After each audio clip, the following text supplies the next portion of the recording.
आगे बढ़ेंगे, रतलाम सीट पर आएंगे। रामानंद द्विवेदी जी, आपके पास आऊंगी। रतलाम शहर सीट पे बात करेंगे हम। भारतीय जनता पार्टी ने चेतन कश्यप को मैदान में उतारा है। कहा जाता है कि पिछला चुनाव 43,000 के अंतर से जीते थे और कांग्रेस ने पारस सकलेचा को रतलाम शहर से मैदान में उतारा है। कहा जाता है कि क्षेत्र के कद्दावर नेता है, विधायक और महापौर का चुनाव निर्दलीय जीत चुके हैं।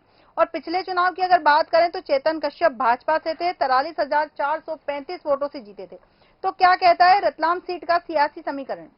धर्मेष्ठा जी, लगातार 2 पंचवर्षीय से भाजपा वहां से जीत रही है जी।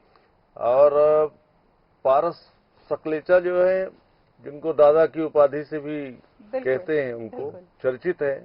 वहां के काफी क्षेत्रीय लोगों में उनकी पैठ है जी। और ये भी एक सबसे बड़ी बात है कि वो निर्दलीय रूप में रतलाम नगर निगम के महापौर भी बने जी और वहां से निर्दलीय विधायक भी बने।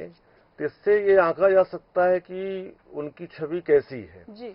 अब रहा सवाल ये कि इस बार वो कांग्रेस के टिकट पे चुनाव लड़ रहे हैं। जी। वहां के जो क्षेत्रीय कांग्रेस के नेता हैं वो भी काफी, इनको जैसे टिकट फाइनल हुआ, कांग्रेस ज्वाइन किए, तो सभी के सामने एक ओहोपोह की स्थिति बनी। जी। क्षेत्रीय नेताओं ने भी विरोध किया। जी। अब कहीं न कहीं जो पहले कांग्रेस से तैयारी कर रहे थे लोग, बिल्कुल, उनके ऊपर असर पड़ा है, तो भितरघात भी करने की पूरी संभावना है वहां पे। बिल्कुल।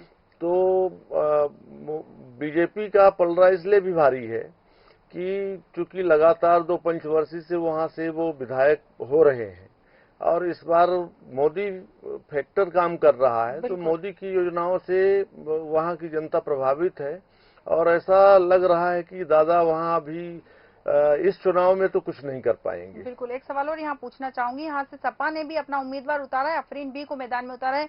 क्या लगता है ये किसी के टिकट जो है मतदाता कितने काट पाएंगी, भारतीय जनता पार्टी के या कांग्रेस के, किसके मतदाता? धर्मेष्ठा जी, इसमें सपा के जो उम्मीदवार हैं ये कहीं न कहीं नुकसान कांग्रेस को ही करेंगे जी। भाजपा पे इस पे कोई ज्यादा असर पड़ने वाला नहीं है। भाजपा की जो परंपरागत वोट है जी, वो निश्चित है और जनता अभी भाजपा के पक्ष में ही वहां नजर आ रही है। जी। जैसा कि हम रतलाम सीट की बात कर रहे थे, यहाँ जैसा कि रामानंद द्विवेदी जी ने कहा कि भाजपा के पक्ष में यहाँ जनता नजर आ रही है और अफरीन भी जो सपा की है वो कहीं ना कहीं कांग्रेस के ही वोट काटेगी। हालांकि देखना दिलचस्प होगा कि इस सीट पर क्या सियासी समीकरण